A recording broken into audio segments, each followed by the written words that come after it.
Don't be convinced by what people say. I'm not brilliant. I'm not a genius. I'm not even gifted, really. I mean, I have gifts, but these are things that all come from God and through me. Everything that is out there, everything that I'm privy to, so are you.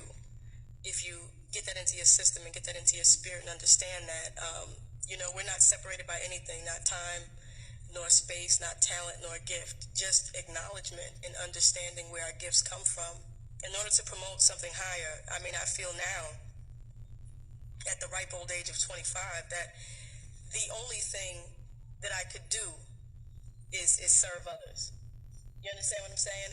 And because there are people who have not reached that point in their walk, yes, there's a little anger, there's a little resentment because you raise a standard.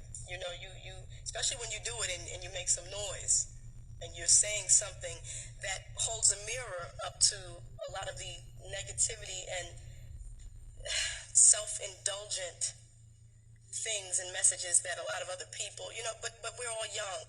For me now, I'm learning that it's more important to be righteous than to be right. I've tried to be right. This is right. This is an injustice. This is a travesty. I'm right.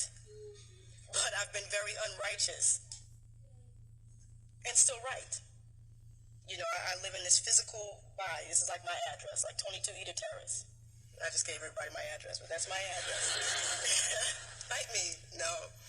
But this is where I live, but there's something much deeper.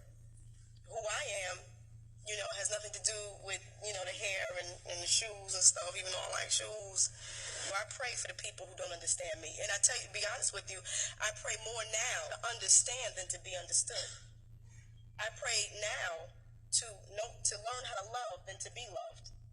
Because our enemies are not physical bodies. They're actually our family. They don't know it, and we don't always know it.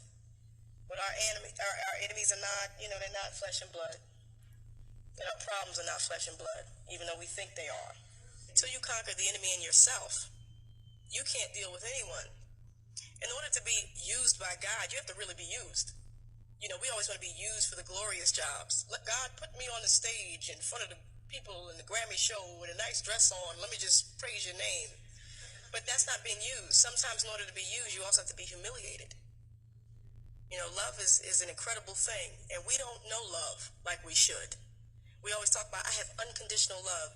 Unconditional love is, we don't even know it, because if a person stops stimulating us, we stop loving them. We're all trying to get to this next level without, as my brethren says, without the next level finding us. It's like life is peaks and valleys. And some people think some people explain that as good times, bad times, but I actually think it's learning or let's say learning mastership, okay? Or study mastership. And that's what you stay stuck on top of one hill, one mountain, when, God's intention is that we study and master a bunch of different things. But, once you're on the top of that mountain, you have to go this way. And then once you learn and you go through that, you on the top of another one. So I would just encourage everybody, never be afraid of not knowing. Never be afraid of not knowing. Find out. Because that's how you get, to mastership.